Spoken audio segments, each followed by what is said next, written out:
Assalamualaikum warahmatullahi wabarakatuh. Salam sejahtera untuk kita semua.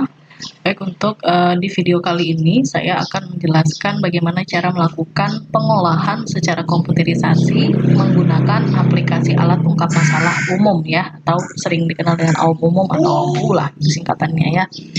Oke, ini saya menggunakan aplikasi yang didesain oleh Bapak Wahid Suharmawan dari Prodi Bimbingan dan Konseling Universitas Profesor Dr. Hazairin Sarjana Hukum Bengkulu. Nah, ini ada beberapa tabel-tabel ya, tampilannya seperti ini.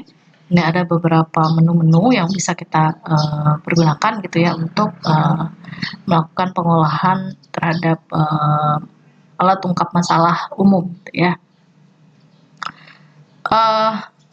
Untuk aplikasi ini lembaran pernyataan dan lembaran jawabannya terpisah ya. Jadi di sini tidak ada. Di sini hanya menampilkan menu mengenai entry data, terus pengolahan secara individual dan pengolahan secara data kelompok dan data individualnya, serta masalah tiap butir per itemnya gitu ya. Oke, sekarang kita mulai untuk mengentry data siswa terlebih dahulu. Jadi langkah pertama yang kita lakukan yaitu klik tabel entry data siswa, kemudian kita masukkan mulai dari siapa nama guru pembimbing, kepala sekolah, alamat sekolah, tanggal entry sama kelasnya ya. Nah, kemudian ini nama siswanya, kemudian laki-laki dan perempuan ini jenis kelaminnya apa gitu ya. Ini boleh dituliskan nama, boleh juga dituliskan kode ya. Silahkan menurut teman-teman sendiri mana yang baiknya gitu. Kemudian untuk cara mengisinya ini kan ada ini contoh untuk yang umum SLTA ya. Jadi ini ada jumlah itemnya 1 sampai 225 item. Jadi nanti dari 1 sampai 225 ini mana yang menjadi masalah itu yang kita entry. Cara mengentrynya adalah jika masalah itu dipilih oleh siswa atau dirasakan oleh siswa, maka kita berikan angka 1. Kalau misalnya tidak, kita biarkan saja gitu ya, atau tidak kita isi. Jadi yang diberikan angka 1 ini artinya masalah ini dipilih oleh siswa atau yang menjadi masalah bagi siswa, sehingga kita lakukan pengolahan atau isi datanya dengan angka 1. Nah, kemudian untuk kolom ini kolom untuk masalah berat. Jadi kalau ada masalah-masalah yang berat, maka silahkan dituliskan di sini. Nah, ini untuk apakah pertanyaan yang berikutnya ya di langkah selanjutnya, apakah ini permasalahannya sudah mewakili atau belum gitu ya. Nah, kalau belum, kalau iya berarti ini dikosongkan. Kalau iya berarti tuliskan nanti apa masalah yang menurut kita dari 1 sampai 225 itu masih ada yang belum mencerminkan permasalahan yang kita alami.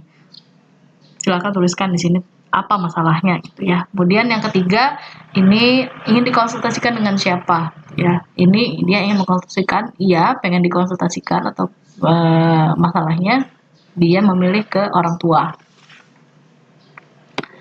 Oke, kemudian langkah selanjutnya setelah kita melakukan entry data, sesuaikan saja dengan jumlah siswanya ya. Kalau misalnya 10 berarti ya 10, kalau 20 ya berarti harus 20. Nah, kemudian selanjutnya kita lihat laporan individual. Nah, untuk laporan individual ini nomor induk 3, tadi absensinya ya 3 ya, namanya Putra, kelasnya 11 IPA 1. Ini hasil pengolahannya. Ini memudahkan kita untuk menentukan. Ini ada tabel kategori ya. Kalau yang pengolahan secara manual kan tidak ada. Kalau ini kan ada kategorinya secara otomatis keluar, sehingga ini memudahkan kita untuk melakukan interpretasi atau menentukan bidang apa yang misalnya untuk data individual ini bidang apa yang akan diprioritaskan untuk diberikan bantuan atau layanan gitu ya, atau dimasukkan ke dalam program, sehingga masalah itu kita bantu untuk diselesaikan gitu ya. Nah, ini akan secara otomatis kalau misalnya kita sudah melakukan entry data di siswa ya. Kemudian untuk laporan tabel dan kelompok, ini tampilannya, ini mungkin karena belum lengkap gitu ya, jadi seperti ini. Dan kekurangan dari aplikasi ini ya, dia belum, ya ada beberapa yang istilahnya itu masih ada beberapa kesalahan gitu ya. Tapi ini untuk latihan awal teman-teman untuk melakukan pengolahan ini bisa digunakan. Kalau untuk yang apa ya, ada beberapa yang ikut mengembangkan untuk aplikasi alat ungkap masalah umum ini. Salah satunya itu Universitas Negeri Padang. Kalau misalnya teman-teman mau data apa ya, kalau nanti sudah jadi guru BK gitu ya, untuk mengolah, tertarik untuk memilih misalnya salah satu instrumen digunakan untuk melakukan asesmen itu adalah AUM umum, teman-teman bisa membeli aplikasinya itu ya melalui Universitas Negeri Padang gitu ya, program studi BK di sana. Maka mereka juga awalnya kan mereka juga yang mengembangkan, dan aplikasinya juga sekarang kalau saya tidak salah sudah diperbaharui gitu, dan memang sistemnya memang berbayar. Jadi nanti kalau sudah jadi guru BK gunakanlah yang sudah lengkap lah gitu ya. Karena ini masih ada beberapa kekurangan. Tapi ini bisa teman-teman gunakan untuk melakukan latihan ya, supaya tahu paham hasilnya seperti apa dan bisa melakukan interpretasi. Oke, ini untuk tabelnya masing-masing per bidang ya. Nah, jadi dari sini kita bisa melihat masalah siswa yang memiliki masalah yang paling banyak dari jasmani dan kesehatan. Ini ada 145 ya, dibandingkan dengan nomor 2 dan 3. Ini persentasenya.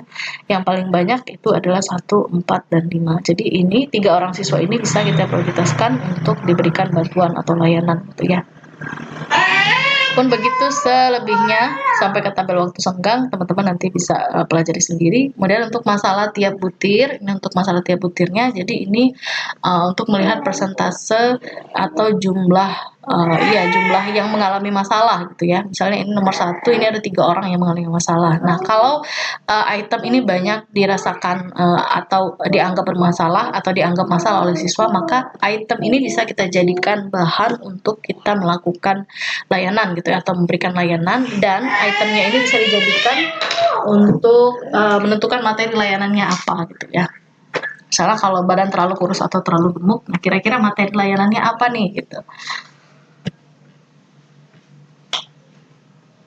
Oke, itu saja yang dapat dijelaskan terkait dengan aplikasi alat tungkap masalah umum ini. Saya akhiri, Assalamualaikum warahmatullahi wabarakatuh.